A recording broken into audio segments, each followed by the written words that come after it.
अस्सलाम वालेकुम, की हाल है जी तुहाडा। उम्मीद है तुसीं ठीक होने आ।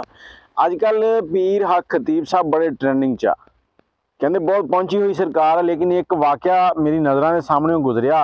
ये वाकया तुसीं पूरा सुनना तो एंड दे उत्ते तुहानूं मैं इसदी सच्चाई दसदा कि ये हकीकत च की चीज़ आ। पीर हक खतीब साहब बहुत मशहूर आ, ते कुछ अरसा पहले उन्होंने कोल एक उन्हों का मुरीद बन के एक बनारसी ठग इसलिए कह रहे हैं कि बनारस के जोड़े ठग से ना वो एडे मशहूर होंगे सीगे कि बादशाहां भी चक्कर दे जाते सीगे। लेकिन इत्थे पीर साहब आ, पीर हक खतीब साहब जिहड़े कि बहुत ज़्यादा इलम रखते आ ते अपना एक दम करते आ शुफ करके ते बंदा पैरों ते खड़ा हो जाता आ, भावें वो सालों का मजदूर होवे ते उन्होंने कोई चक्कर देना सौखी गल नहीं हैगी। हुण ये वाकई किन्नी सच्चाई है, ये एंड ते तुहाडे सामने रख दिंदे आ। हुण पीर हक खतीब साहब अपने आस्थाने ते बैठे आ ते एक मुरीद आया उन्होंने कोल ते आके उन्हें कुछ नजराना भी दिता, थोड़ा जिहा नजराना दे के ते उन्हें कहा पीर साहब मेरे हक च दुआ करो कि मेरा कारोबार जिहड़ा बिल्कुल ठप हो गया वा ते कोई उहदे च बरकत नहीं हो रही, कोई मुनाफा नहीं हो रहा, तो मैं बहुत ही परेशान हाँ। पीर साहब ने बड़ी खुशी के नाल उस बनारसी ठग वास्ते दुआ की। हुण पीर साहब नूं तो नहीं पता सीगा कि ठग है या की आ। उहदे लई जदों दुआ की वो बड़ा खुश होया ते चला गया। हुण चंद दिन नहीं गुजरे सीगे ते वो ठग साहब जिहड़े ना वो वापस आए आ। लेकिन जो वापस आया ना तो बड़िया कीमती तहाइफ, कपड़े, शॉल, मतलब जुत्ती, होर बहुत सारिया चीज़ां जिहड़ियां कि आम रूटीन दे विच एक आम बंदे दी पहुंच तो दूर आ, वो पीर साहब वास्ते तोहफतन लैके आए। उन्हें पीर साहब नूं दित्तियां, दे के ते पीर साहब नूं कहंदा कि पीर साहब यह तुहाडे वास्ते नजराना है, जिहड़ी तुसीं दुआ कीती सी ना उस दिन तो बाद मेरे कारोबार च दिन दुगनी जिहड़ी है ना तरक्की हो रही आ। वो पीर साहब ने वो लै लियां, लैके ते रख लियां बड़े खुशी नाल। वो पीर साहब ने दोबारा वो वास्ते दुआ करती, उन्हें दुआ की अर्ज की कि दुआ करो ये कारोबार होर तेज हो जाए। उन्होंने दुआ की, बंदा चला गया। थोड़े दिन गुजरे तो वह फिर आया। वो फिर जो आया ना तो आके कहना पीर साहब मैं ना अज तुहाडे कोलों दुआ करवान आया कि तुसीं मेरे वास्ते दुआ करो ताकि मेरा कारोबार चल जाए। इस बारी जो आया ना तो वह कोई तोहफा नहीं लैके आया, कोई शै नहीं लैके आया सीगा, सिर्फ खाली हाथ सीगा। लेकिन पीर साहब ने बहुत ही खुशू नाल दुआ की, बहुत ही पुरजोश होकर उहदे लई दुआ की तो वह बंदा चला गया। कोई एक महीने का टाइम गुजरिया, लेकिन जो एक महीने तो बाद वो बंदा आया तो एक गड्डी दे उत्ते आया, एक नवी गड्डी जिन्हों हजे नंबर भी नहीं लगा सीगा, और ये कह लो कि उस वक्त की सब तो महंगी तरीन गड्डी जिस ते आया, उन्हें आके वो गड्डी पीर साहब नूं दित्ती। पीर साहब नूं दे के कहंदा पीर साहब यह गड्डी मेरे वालों तोहफा, तुहानूं तुसीं मेरे वास्ते दुआ की सीगी, उस दुआ की बदौलत जो ना मेरा कारोबार इन्ना कि चमकिया ना कि मैं तुहानूं दस नहीं सकता, मैं अरबापति बनता जा रहा। अच्छा, पीर साहब ने दुआ भी करती, पीर साहब के दिल दे विच लालच भी आ गया कि यार ये बंदा किहड़ा काम करदा जिहदे विच इन्ना अरबापति बनी जांदा, ये समझ तो बाहर आ। पीर साहब ने दुआ करती, वो बंदा उथों निकलिया, निकल के चला गया अपने नामलूम मकाम ले। हुण वो बंदा तकरीबन कोई 1.5-2 महीने गैब रहा। जो 1.5-2 महीने गैब रहा तो वह गैब होने तो बाद बंदे ने जो वेख्या कि हुण दोबारा मौका जाण दा आ गया, हुण वो पीर साहब को आया, फिर नवीं चमचमांदियां हुई गड्डियां लैके, 4 गड्डियां, पहली बारी तो एक लैके आया सी ना, इस बारी 4 गड्डियां लैके आया तो 4 गड्डियां लिया के उन्हें जो पीर साहब नूं गिफ्ट दित्तियां। पीर साहब कहना पीर साहब यह तुहाडे वास्ते मेरे लो नजराना आ कि तुसीं इहनूं कबूल करो, ये सिर्फ और सिर्फ तुहाडी दुआ की बदौलत चल रहा सारा कुछ, ते इस दुआ के चक्कर च मैं इन्ना अमीर हो गया कि यह तो कुछ नहीं, मैं तुहानूं इदां दीयां 10 गड्डियां होर भी लैके दे सकदा, लेकिन फिलहाल यह 4 कबूल करो।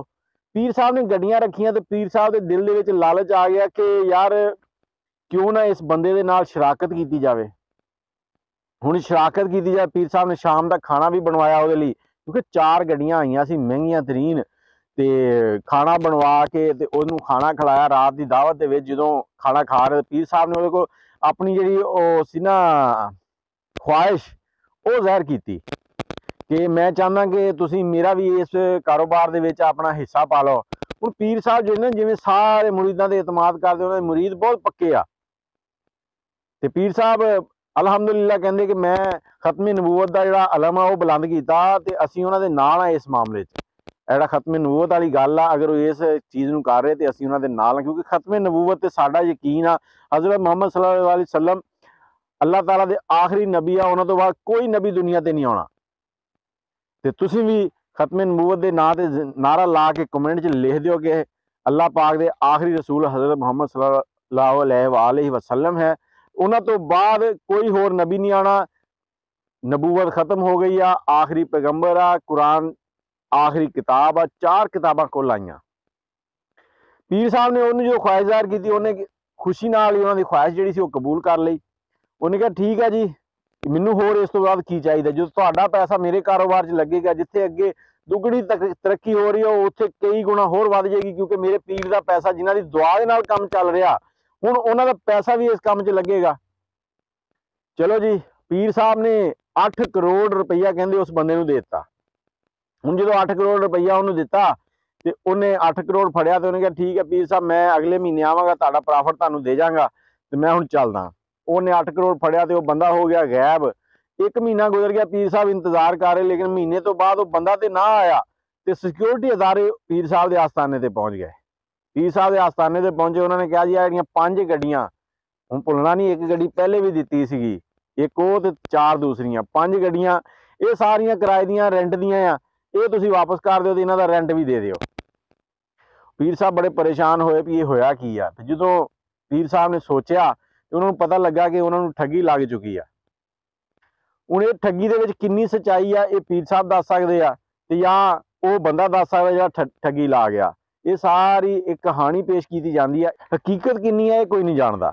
ਬਾਕੀ ਅੱਜ ਕੱਲ ਜਿਹੜਾ ਇਕਰਾਰੁਲ ਹਸਨ ਆ, ਉਹਨੇ ਜਿਹੜਾ ਵਕੂਆ ਕੱਢਿਆ ਕਿ ਪੀਰ ਹੱਕ ਖਤੀਬ ਸਾਹਿਬ ਮੂੰਹ ਚੋਂ ਸੂਈਆਂ ਕੱਢਦੇ, ਅੱਖਾਂ ਚੋਂ ਚੈਨ ਕੱਢਦੇ ਆ, ਉਹ ਸਾਰੇ ਮਾਮਲਾਤ ਉਹਨਾਂ ਨੇ ਸਾਹਮਣੇ ਲਿਆਂਦੇ। ਉਹ ਕਹਿੰਦੇ ਮੈਂ ਵੀ ਕੱਢ ਲੈਂਦਾ, ਮੈਂ ਵੀ ਪੀਰ ਆ, ਮੈਨੂੰ ਵੀ ਮੰਨੋ।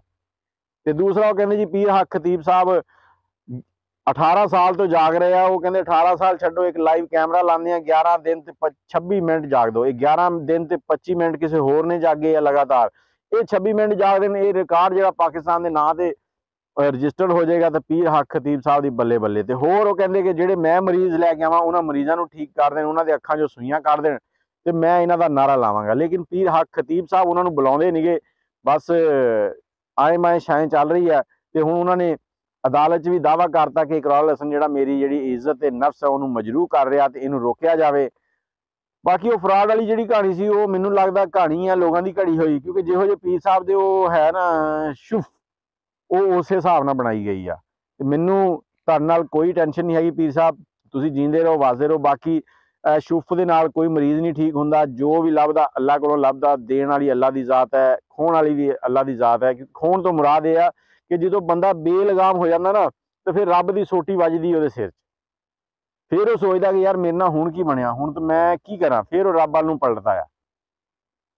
ਬਾਕੀ ਉਮੀਦ ਹੈ ਤੁਸੀਂ ਸਮਝ ਗਏ ਹੋਣੇ ਆ ਕਿ ਕੌਣ ਠੀਕ ਆ ਤੇ ਕੌਣ ਗਲਤ ਹੈ ਇੱਥੇ। ਇਹਦੇ ਨਾਲ ਹੀ ਮੈਨੂੰ ਇਜਾਜ਼ਤ ਦਿਓ, ਦੁਆਵਾਂ ਯਾਦ ਰੱਖਣਾ। ਅੱਲਾ ਹਾਫਿਜ਼।